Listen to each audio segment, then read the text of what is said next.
আসসালামু আলাইকুম। লোভ, লালসা, রাগ অথবা ঘৃণা কিংবা হিংসার বশবর্তী হয়েই মানুষ কালো জাদুর ছায়ায় নিজেকে আবৃত করে। তবে আজকের ঘটনাটা সম্পূর্ণ ভিন্ন একটি ঘটনা, আর 5টা হরর ঘটনার মতো নয়। এখানে আছে প্রতিশোধ, একজন মায়ের তার মেয়ে নিখোঁজ হওয়ার পর খুঁজে পাওয়ার আর্তনাদ, সাথে কালো জাদু এবং পদে পদে রহস্য। ঘটনাটি দেখতে দেখতে আপনার মনে হতে পারে হয়তো আপনি ঘটনার প্লট বুঝতে পেরে গিয়েছেন, কিন্তু না, তখনই আপনি ভুল প্রমাণিত হবেন। বলছিলাম আরো একটি নতুন ইন্দোনেশিয়ান সত্য ভৌতিক ঘটনার কথা। হরর সাসপেন্স এবং প্রতিশোধ নিতে ফিরে আসা এক ভয়ঙ্কর জিনের এই ঘটনাটি আপনাদের ভয় পেতে বাধ্য করবে বন্ধুরা। তাই সাহসী হলেই ভিডিওটি কন্টিনিউ করুন। তাহলে চলুন বন্ধুরা, চলে যাওয়া যাক ভয়ানক দুনিয়ায়, যেখানে আপনার ভয় করবে। তার আগে চ্যানেলটি সাবস্ক্রাইব করে ফেলুন। ঘটনার শুরুতেই আমরা দুইটা মেয়েকে দেখতে পাই। তারা দুজন বেস্ট ফ্রেন্ড ছিল। একজনের নাম হচ্ছে ডিন্ডা, আরেকজনের নাম হচ্ছে কারা। এটা হচ্ছে কারাদের বাড়ি। বাড়িতে আজকে তার মা নেই, তাই তারা চিন্তা করেছে তাদের বন্ধুদের সাথে তারা পার্টি করতে যাবে। ডিন্ডা সাজতে চাইছিল না, সেখানে কারা তাকে জোর করে সাজিয়ে দিচ্ছিল। তারা সেখানে আলাপ আলোচনা করছিল কারার প্রেমিকের বিষয়ে। ডিন্ডা কারাকে জিজ্ঞেস করলো যে তোমাদের সম্পর্ক কেমন চলছে। সেখানে কারা তাকে বলছিল ভালোই চলছে, কিন্তু সে একটু বেশি কেয়ার করে আর আমাকে একটু সন্দেহ করে, যেটা আমার মোটেও পছন্দ না। আর এসব বিষয়ে তার সাথে হালকা ঝগড়াও হয়েছে আমার। যাই হোক বন্ধুরা, তখনই সেখানে দরজায় কলিং বেল বাজলে কারা দরজা খুলতেই দেখতে পায় তার ফ্রেন্ডরা সবাই এসে পড়েছে এখানেই। তারা হচ্ছে রোসার প্রেমিক গ্যারি, সেখানে আরো আসে বিষ্ণু আর মার্কো। তো কারার মা যেহেতু আজকে বাড়িতে নেই, তাই তারা সেই বাড়িতেই পার্টি করতে বসে পড়ে। পার্টি করতে করতে তারা এতই নেশা পানি করে ফেলে যে একটু বেশি মাতাল হয়ে যায়। ডিন্ডা নিজেকে ঠিক করতে ওয়াশরুমে যায়। ঠিক তখনই তার পেছনে আমরা বিষ্ণুকে দেখতে পাই, যে ওয়াশরুমে গিয়ে দরজা বন্ধ করে দেয়, আর সে ডিন্ডার উপর ঝাঁপিয়ে পড়ে খারাপ কিছু করার জন্য। তাদের সেখানে অনেক হাতাহাতি হয়ে যায়। ডিন্ডা কোনো রকমে নিজেকে ছাড়িয়ে সেখান থেকে এসে পড়ে। বাহিরে এসে সে কারাকে খুঁজছিল, কিন্তু সে কোথাও কারাকে পাচ্ছিল না। এদিকে তার নিজের উপরে বিপদ হতে পারে এটা ভেবে সে সেখান থেকে চলে যায় তার বাড়িতে। এর পরের দিন সকাল আমরা দেখতে পাই কারার মা বাড়িতে ফিরেছে। ঘরে ঢোকার সময় দেখতে পায় দরজাটা একদম খোলা। ভেতরে ঢুকে সে দেখতে পায় টেবিলটা একদম এলোমেলো। বোঝাই যাচ্ছিল রাতে এখানে নেশা পানি করা হয়েছে। বাথরুমে গিয়ে দেখতে পায় টেপটা চালু করা, কাঁচটাও ভাঙা রয়েছে।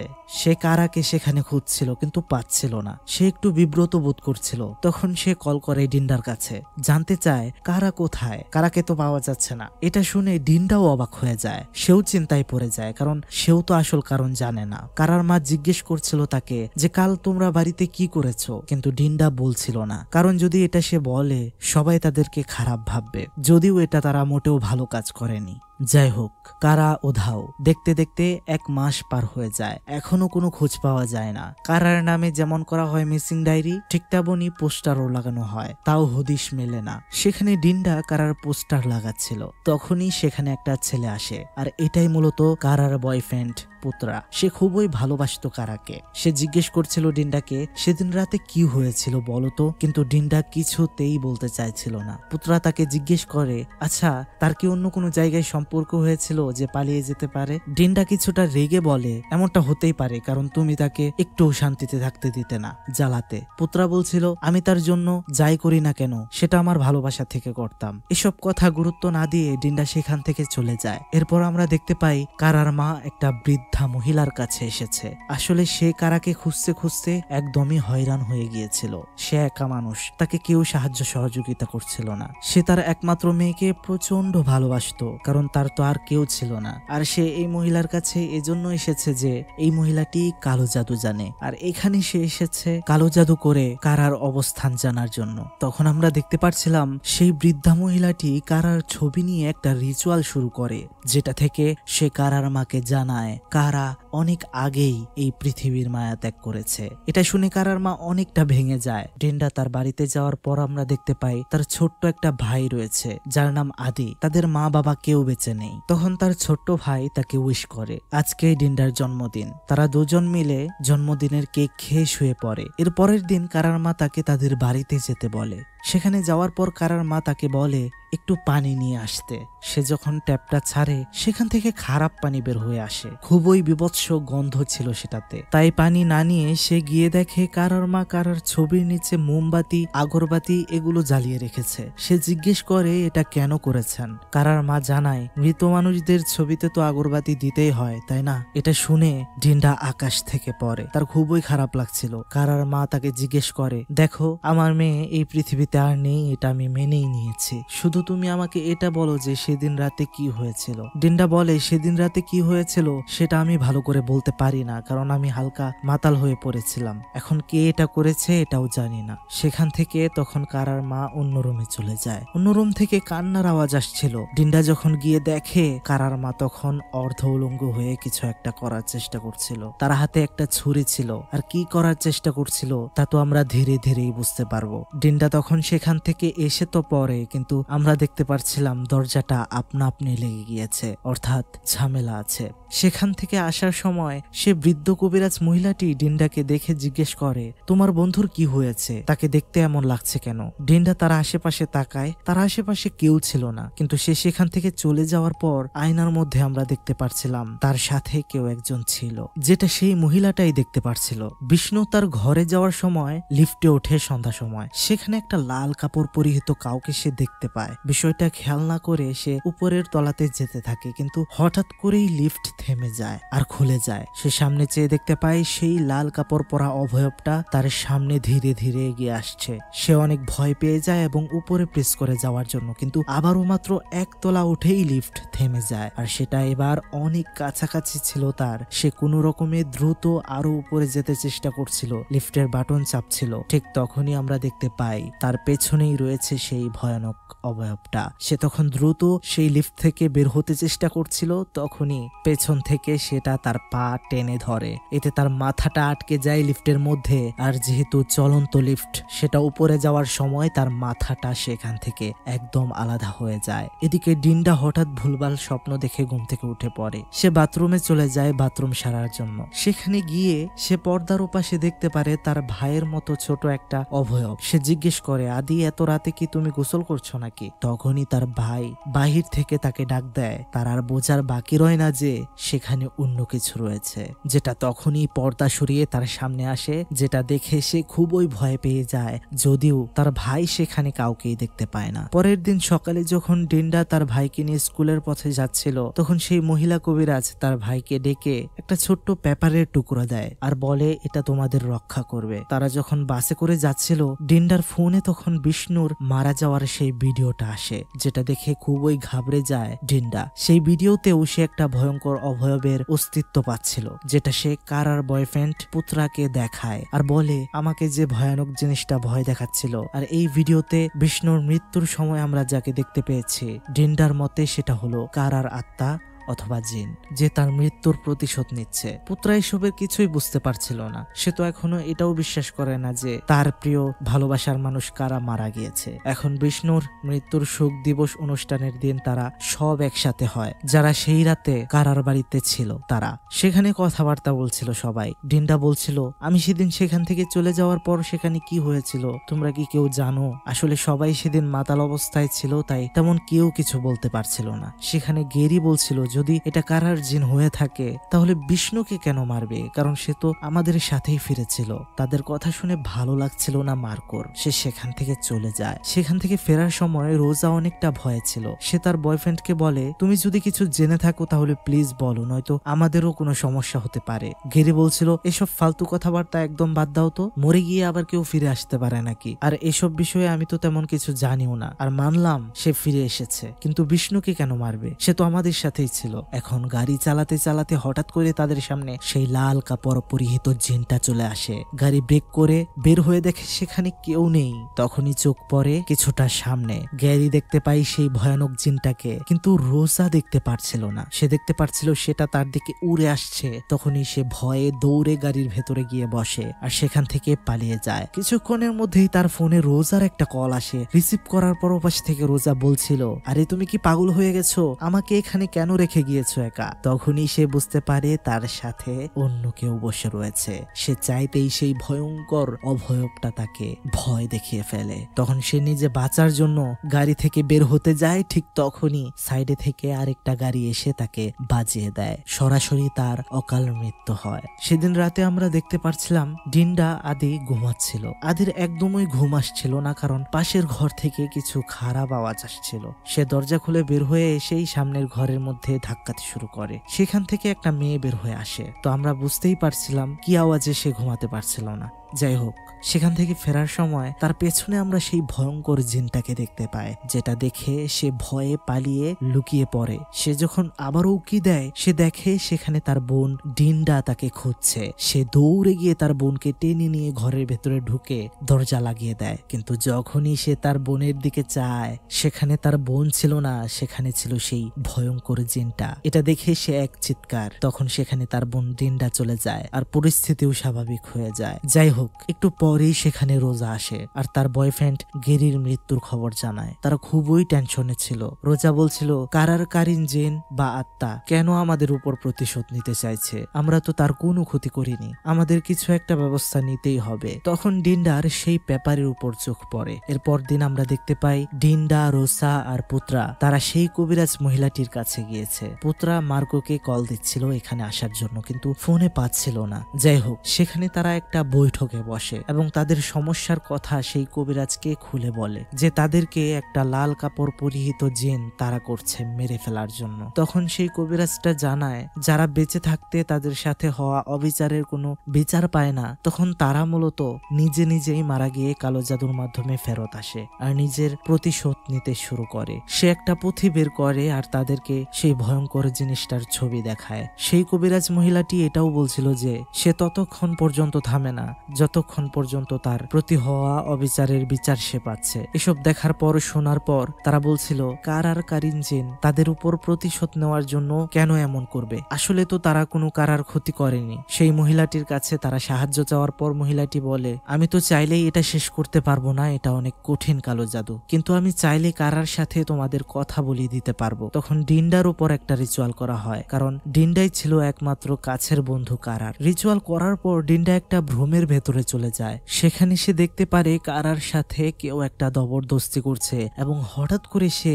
পানির অতল গহ্বরে চলে যায়। এটা দেখার পর আবার তার জ্ঞান ফিরে আসে, কিন্তু ঠিক তখনই সেই কবিরাজের উপর ভয়ঙ্কর জিন পজেস করে আর সেটা সাথে সাথে রোজার উপরে অ্যাটাক করে দেয়। ঠিক তখনই ডিন্ডা পেছন থেকে সেটার উপরে আঘাত করলে সেটা আবারও অ্যাটাক করে তার উপর। সেখানে তখন কিছুটা জ্ঞান এসে পড়ে সেই মহিলার। সেটা বলছিল ডিন্ডাকে যেখান থেকে এই ঘটনার শুরু হয়েছিল সেখানেই এই ঘটনার শেষ হবে। তখন আবারও সে জিনের বশে চলে যায়। তখন তার আর পুত্রার মাঝে হাতাহাতি হতে শুরু করে, যে কারণে উপর থেকে পড়ে যায় মহিলা আর একদম শেষ হয়ে যায়। যেহেতু সেই মহিলা বলে গিয়েছিল এই ঘটনার শুরু যেখানে হয়েছিল শেষটাও সেখানেই হবে বা উত্তরটাও সেখানেই পাওয়া যাবে, তাই ডিন্ডা আর পুত্রা দুজন মিলে কারাদের বাড়িতে চলে যায়। দরজা খোলার পরে অনেক অন্ধকার, মনে হয় ঘরের মধ্যে অনেকদিন কেউ আসেই না, কিন্তু এখানে তো কারার মায়ের থাকার কথা। তারা সামনে এগিয়ে যায়, কিছু একটা বিভৎস গন্ধ তাদের নাকে আসতে শুরু করে। তারা এগিয়ে গিয়ে দরজাটা খুলে যা দেখতে পায় তা দেখার জন্য তারা মোটেও প্রস্তুত ছিল না।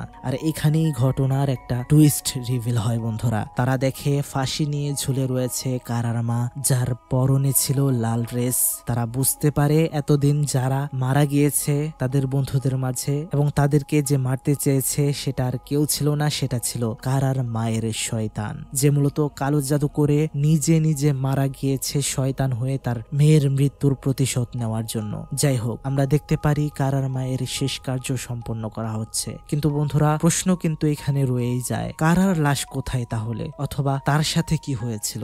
ঘটনার মূল টুইস্ট একটু পরেই দেখতে পাবেন বন্ধুরা, তাই দেখতে থাকুন। কিন্তু প্লিজ চ্যানেলটি সাবস্ক্রাইব করে না থাকলে সাবস্ক্রাইব করে দেন ভিডিওটি কন্টিনিউ করুন। এরপর আমরা দেখতে পারি পুত্রা তার গাড়ি করে ডিন্ডাকে তার বাড়িতে পৌঁছে পৌঁছে দিচ্ছে। সেখানে তারা ভেবেছিল হয়তো সব ঠিক হয়ে যাবে এবার, কারণ যে তাদের উপর প্রতিশোধ নিতে চেয়েছিল মানে কারার মা, তার শেষ কার্য সম্পন্ন হয়ে গিয়েছে। রীতি অনুযায়ী কারো শেষ কার্য যদি পূরণ হয়ে যায় তাহলে তার আত্মা অথবা জিন পৃথিবীতে থাকতে পারে না। পুত্রা ডিন্ডাকে ছেড়ে দিয়ে বলছিল নিজের ভাইকে নিয়ে ভালো থাকো, আর আমি এসব বিষয় নিয়ে মার্কোকে সব জানিয়ে দেব। বাড়িতে আসার পর খাবার রেডি করে টেবিলে বসে ডিন্ডা। এদিকে আদি স্কুল থেকে ফেরার পর গোসল করতে যায়। এই ফাঁকে ডিন্ডা রোজার কাছে কল দেয় তার হালচাল জানবার জন্য। আসলে সেই মহিলা কবিরাজের ভেতরে ঢুকে কারার মায়ের জিনটা যে তার উপর অ্যাটাক করেছিল, এতে সে অনেকটা আহত হয়ে যায়, তাই সে এখন হাসপাতালে ভর্তি। কিন্তু আমরা দেখতে পারি রোজার ফোনে একটা কল আসে, যেটা দেখে সে ভয় পেয়ে ফোনটা ফেলে দেয়, কারণ ফোনটা এসেছিল কারার নাম্বার থেকে। তখনই সেখানে আবহাওয়া পরিবর্তন হতে শুরু করে, সে ভয় পেতে শুরু করে, কিন্তু লাভ হবে না কোনো। যে এসেছে তাকে মারতে সে মারবেই। হসপিটালের বেডটা তাকে একদম বিষে শেষ করে দেয় সেখানে। এদিকে এখনো আদি গোসল শেষ করছে না, তাই ডিন্ডা বাথরুমের সামনে গিয়ে কয়েকবার ডাকে। বাথরুম খোলার পর একদম অবাক হয়ে যায় সে, কারণ সেখানে আদি নেই। তখনই তার পেছন থেকে কারার মায়ের কারিন জিনটা তার উপর অ্যাটাক করে আর পানিতে ডুবিয়ে মারতে চেষ্টা করে। তখন সে সেখান থেকে কোনো রকমে তার উপর থেকে সেটাকে সরায়। আসলে তো সেই জিনটা তার ভাইয়ের উপরে বশ করেছিল। তার ভাই যখন আবার তার উপরে অ্যাটাক করতে আসে, তখন একটা চাদর দিয়ে তার ভাইয়ের শরীর মুড়িয়ে তার ভাইকে সে শান্ত করে। এরপরেই সে ফোন দেয় পুত্রাকে। সে বলে, আমরা এখনো বিপদ সীমা অতিক্রম করতে পারিনি, আমাদের পেছন এখনো ছাড়েনি কারার মায়ের জিন। একটু আগে সে আমাকে মারতে চেয়েছিল, আমরা তো তাদের বাড়িতে গিয়েছিলাম কারার লাশ অথবা মৃত্যুর কারণ জানার জন্য, সেটাই তো আমাদের জানা হলো না। যেভাবেই হোক কারার মৃত্যুর প্রতিশোধ অথবা সে কিভাবে মারা গিয়েছিল সেটা আমাদেরকে বের করে সবাইকে জানাতেই হবে, নয়তো আমরাও মারা পড়বো। তখনই ডিন্ডার মাথায় একটা জিনিস আসে, সেটা হচ্ছে সে রিচুয়ালের সময় ভ্রমের মধ্যে দেখেছিল কারা পানিতে ডুবে মারা গিয়েছে, আর অন্যদিকে সে কারার বাড়িতে পানি আনতে গিয়ে দেখেছিল সেই পানিটা খারাপ। অনেকটা আন্দাজ করতে পারে যে এখানে কি ঘটতে পারে। তখন সে কারার বাড়িতে যায়। এদিকে পুত্রা মার্কোকে কল করছিল। ডিন্ডা সেখানে যাবার পর ট্যাপ থেকে পানি ছাড়ে। এবার সে দেখতে পায় সেই ট্যাপ থেকে চুল বের হচ্ছে। উপরে তাকিয়ে সে দেখতে পায় হালকা পানি দিয়ে ভিজে রয়েছে ছাদটা, একটা মানুষের আকার ধারণ করে। সে কনফার্ম হয় আর ছাদে যায়। পানির ট্যাঙ্কির কাছে গিয়ে সেটা খুলতেই ভেতর থেকে আসে একটা বিভৎস ধরনের গন্ধ। লাইটটা জ্বালাতেই সে দেখতে পারে তার বেস্ট ফ্রেন্ড কারা পচে ভেসে রয়েছে। দৃশ্যটা যতটা না ভয়ের, তার থেকেও হাজার গুণ বেশি কষ্টের ছিল। আমরা দেখতে পারি তখন সেখানে এসে পৌঁছেছে পুত্রা। সে যখন উপরে দেখতে আসে তখন ডিন্ডা কারার হাতে একটা লকেট পায়, যেটা ছিল পুত্রার। সে পুত্রাকে কিছু বলতে যাবে তার আগেই সেটা ডিন্ডার মাথায় আঘাত করে পানিতে ফেলে দেয় আর ট্যাঙ্কটা বন্ধ করে দেয়। পানির নিচে তখন কারার জিন ডিন্ডাকে একটা ভ্রম দেখায়, আর এখানেই ঘটনার মূল টুইস্ট রিভিল হয়। আমরা জানতে পারি সেদিন রাতে যখন সবাই পার্টি শেষ করে মাতাল হয়ে যায়, তখন সেখানে পুত্রা আসে। সে এসে তার প্রেমিকা কারার বেডরুমে মার্কোকে আপত্তিকর অবস্থায় শুয়ে থাকতে দেখে। সে যখন কারার বাথরুমে ঢুকে সে দেখতে পায় কারা গোসল করছে। এটা দেখে তার আর বোঝার বাকি থাকে না যে সেখানে দুজন কি করেছে। তো এই কষ্টটা সে একদমই সহ্য করতে পারছিল না। সে সেখান থেকে চলে যেতে চাচ্ছিল। কারা তাকে আটকানোর চেষ্টা করে। সে বলে এটা অ্যাক্সিডেন্টলি হয়ে গিয়েছে, তাকে মাফ করে দিতে। কিন্তু সে যখন কারাকে ধাক্কা দেয় তখনই ঘটে বিপত্তি। সেখানে কারা পড়ে যায় আর ভালোভাবে চোট লাগার কারণে সেখানেই মৃত্যু হয়ে যায়। পুত্রার যদিও এটা দেখে খুবই খারাপ লাগছিল, তবে কোনোভাবেই যেন সে এটা সহ্যই করতে পারছিল না যে তার ভালোবাসার মানুষকে কেউ ছুঁয়েছে। যাই হোক, তখনই এই ভ্রম দেখেই আবার জ্ঞান ফিরে আসে ডিন্ডার। সে পুত্রাকে বলতে থাকে, প্লিজ আমাকে এখান থেকে বের করো পুত্রা। পুত্রা বলছিল, আমি তোমাকে বের করলে তুমি সবাইকে সবকিছু বলে দেবে যে আমি দায়ী ছিলাম। তখনই সেখানে মার্কো আসে। মার্কোর শব্দ শুনতে পেয়ে ডিন্ডা তাকে বলতে থাকে হেল্প করার জন্য। মার্কো হেল্প করার জন্য এগিয়ে যায়। তখন পেছন থেকে পুত্রা বলে, থাম, তুই যদি সাহায্য করিস তাহলে কিন্তু তোর কর্মকাণ্ডের কথা আমি বলে দেব। তখনই বন্ধুরা এখানে ঘটনার আরো একটা টুইস্ট রিভিল হয়। আমরা দেখতে পারি সেদিন ঘুম থেকে ওঠার পর মার্কো দেখতে পায় তার পাশেই শুয়ে রয়েছে কারা। সে বুঝে তাদের এই সম্পর্কের পর কারা হয়তো খুশি। তখনই সে দেখতে পারে কারা আর বেঁচে নেই, সে মারা গিয়েছে। ঠিক সেই মুহূর্তে পুত্রা সেখানে চলে আসে আর এটা দেখে মার্কোকে মারতে শুরু করে। আসলে যে সে নিজে বাঁচার জন্য কারাকে মার্কোর একসাথে শুয়ে রেখেছিল এটা তো আর মার্কো জানে না। পুত্রা যখন পুলিশকে কল দিতে যাবে তখন মার্কো মানা করে আর মাপ চায়। পুত্রা তখন বলে ঠিক আছে আমি কাউকে কিছু বলবো না, কিন্তু এই লাশটাকে আড়াল করে ফেলতে হবে। তখন তারা দুজন মিলে মূলত এই পানির ট্যাঙ্কির ভেতর কারাকে ফেলে দেয়। এখন এটা যখন ডিন্ডার থেকে মার্কো জানতে পারে তখন মার্কো খুবই রেগে যায়। সে পুত্রাকে বলে তোর দোষ, তুই আমার উপর চাপাতে চাইছিলি, আমি এতদিন টেনশনে ছিলাম যে আমার ধারা একটা মেয়ের প্রাণ গেল। তখন তারা দুইজন ফাইট করতে শুরু করে। এক পর্যায়ে মার্কো পুত্রাকে ঘায়েল করে সে উপরে যায় ট্যাঙ্ক খুলতে, ডিন্ডাকে বের করতে। ঠিক তখনই পুত্রা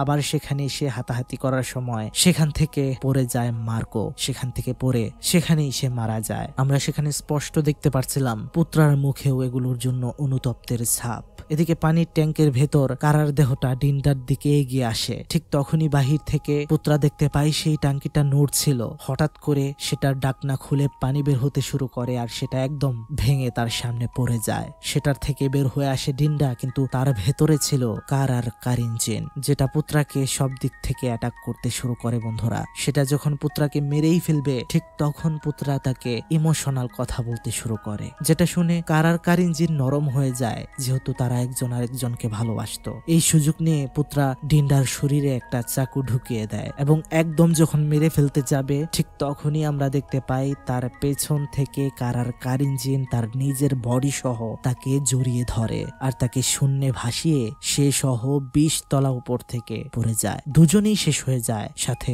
দুজনের ভালোবাসাও শেষ হয়ে যায়। ঘটনাটাও সমাপ্ত হয় বন্ধুরা, কিন্তু কিছু গুরুত্বপূর্ণ কথা বলতে চাই আপনাদের মাঝে। এই ঘটনাতে আমরা দেখতে পেরেছি ফ্রি মিক্সিং কতটা খারাপ হতে পারে, প্রাপ্তবয়স্ক ছেলে মেয়েদের একসাথে উঠা বসা কতটা খারাপ হতে পারে এটা আমরা দেখতে পেরেছি। আপনি মেয়ে, আমি আপনাকে বলছি নিজেকে হেফাজত করার চেষ্টা করুন। ছেলে বন্ধু বানাবেন, তাদের সাথে মিশবেন, আর হঠাৎ করে সে তার ফায়দা লুটবে না। এটা যেমন হয় না তেমন ছেলেদেরকেও বলছি, আপনাদের সাথে যে মেয়েটা এভাবে অবাধ মেলামেশা করে সেই মেয়েটা অবশ্যই ভালো না, অথবা ভালো থাকলেও সেটা কখনো বন্ধু থাকতে পারে না। ছেলে মেয়ে কখনোই বন্ধু হতে পারে না, হলেও সেটা বিয়ের পর। ছেলে মেয়ের এই অবাধ মেলামেশার কারণে হাজার হাজার সম্পর্ক ভেঙে যায়। এগুলো সব থেকে বেশি দেখা যায় ভার্সিটির ছেলে মেয়েদের মাঝে। এই ঘটনাতে মূলত আমরা দেখতে পেরেছি একজন মা তার মেয়েকে বিচার পাইয়ে দেওয়ার জন্য নিজে মারা গিয়ে ফিরে এসে আবার কিভাবে প্রতিশোধ নেয়। এখানে হয়তো অনেকে দোষারোপ করবেন পুত্রাকে, কারণ সে সবাইকে মেরেছে, কিন্তু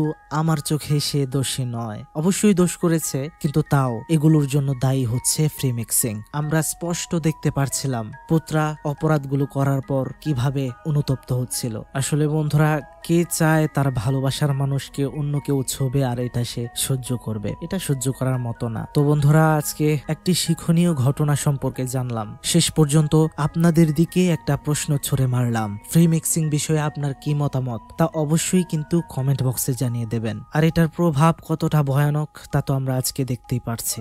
যাই হোক বন্ধুরা, কেমন লেগেছে আজকের এই ভিডিওটি তা কিন্তু অবশ্যই কমেন্ট বক্সে জানাতে একদমই ভুলবেন না। চ্যানেলে নতুন হয়ে থাকলে অবশ্যই চ্যানেলটি সাবস্ক্রাইব করে দেবেন। আপনাদের থেকে এটাই আমার চাওয়া, আর আপনারা যত ভালোবাসা দিবেন তার থেকে বেশি আপনাদেরকে ভালো কিছু উপহার দেওয়ার চেষ্টা করব, কথা দিলাম। আজকের মতো বিদায় নিচ্ছি। ভালো থাকবেন বন্ধুরা, ভালো রাখবেন সবাইকে, আর আমার পাশেই থাকবেন। আল্লাহ হাফেজ, আসসালামু আলাইকুম।